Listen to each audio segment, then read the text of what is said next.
नमस्कार, आज तक 24/7 न्यूज में आपका स्वागत है और मैं हूं आपके साथ निकिता श्रीवास्तव। आइए रुक करते हैं आज की तमाम बड़ी खबरों का।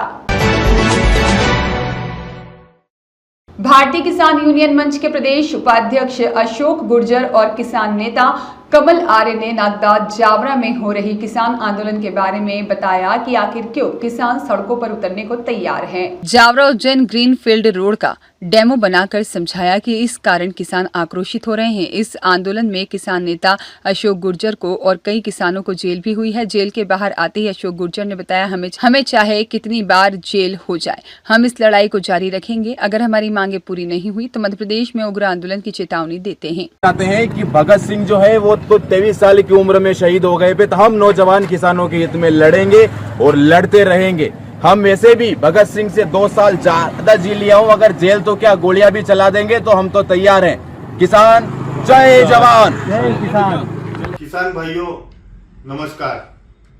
जय जवान जय किसान, जय जवान जय किसान। हम आज आपके लिए एक महत्वपूर्ण जानकारी लेके आए हैं। देखिए, आप जो अभी आंदोलन चल रहा है Ujjain Jaora greenfield access highway का, आपके लिए हम लाए हैं Ujjain Jaora greenfield access highway. ये देखिए, ये है उज्जैन से चलेगा तो ये जावरा तक बनेगा ग्रीनफील्ड एक्सेस हाईवे, जिसका नाम है ग्रीनफील्ड एक्सेस हाईवे। हम आपको बताते हैं कि ये आपकी जमीन है, ये आपकी जमीन है, इधर भी और इधर भी। अब आपकी जमीन में से बीच में से ग्रीनफील्ड एक्सेस हाईवे निकल रहा है। इतना ये कम से कम आपकी जमीन से 20 फीट से 25 फीट ऊंचा रहेगा, 25 फीट ऊंचा रहेगा।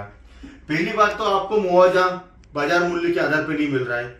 दूसरी बात, ये जमीन से इतना ऊंचा जा रहा है, यदि आपकी आधी जमीन इधर रह गई और आधी रोड के इस पार रह गई, समझना आप पूरी तरह से कि आधी इधर और आधी इधर।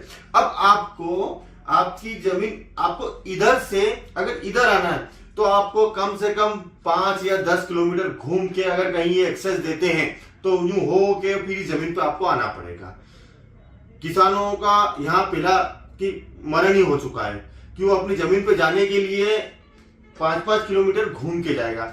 दूसरी बात, ये आपकी जमीन से मान लो कि आपकी 2 बीघा जमीन है और उसमें से 1 बीघा जमीन आपकी इधर चली गई और आधी जमीन आपकी इधर पड़ी है। अब यदि आप चाहते हो कि इस जमीन पे मैं मेरा व्यवसाय, कुछ मेरी आजीविका चलाने के लिए कुछ कर सकूं, तो मान लो कि आपने, पहली बात तो आप कर नहीं पाओगे क्योंकि ये 25 फीट ऊंचा है। मान लो आपने भराव भी कर दिया है, भराव करने के बाद आपने यहाँ कोई आपका व्यवसाय या रेस्टोरेंट डाल दिया है, तो अगर रेस्टोरेंट डालने के बाद भी ये देखो दोनों तरफ बैरिकेड्स लगे हैं, इधर भी बैरिकेड्स है, इधर भी जालियां, पेक है, ग्रीनफील्ड एक्सेस हाईवे। तो अगर कोई गाड़ी गई तो ये पेक है, इस कारण ये आपके व्यवसाय पे, आपके रेस्टोरेंट पे, आपकी दुकान पे नहीं आ पाएंगे, तो आपका व्यवसाय चलेगा नहीं। इसका सीधा साधा मतलब है कि जो सरकार है, सरकार के लिए जो ये है एक वरदान है, विकास है, पर किसानों के लिए सिर्फ और सिर्फ ये अभिशाप है और किसानों के लिए सिर्फ और सिर्फ ये रोड हानिकारक है और उनके आने वाले भविष्य के लिए एक अभिशाप की तरह रह जाएगा। जय जवान जय किसान। हम मानते हैं कि विकास हो रहा है, इसमें कोई दो राय नहीं कि रोड बनेगा, रोड ऊपर जाएगा, सबका फायदा है, लेकिन इसमें किसानों का कहाँ फायदा हो रहा है ये मुझे बताया जरा। अगर कोई किसान का किसी का एक तनिक मात्र भी, लेच मात्र भी कोई फायदा हो तो किसानों को ना तो मुआवजा ठीक से मिल रहा है, ना उनकी जमीन का कोई काम बचेगा, तो इसमें किसानों का कोई फायदा नहीं है। इसीलिए हम किसानों के लिए लड़ाई लड़ रहे हैं। जय जवान जय किसान, जय जवान जय किसान। वीरमदेव की रिपोर्ट।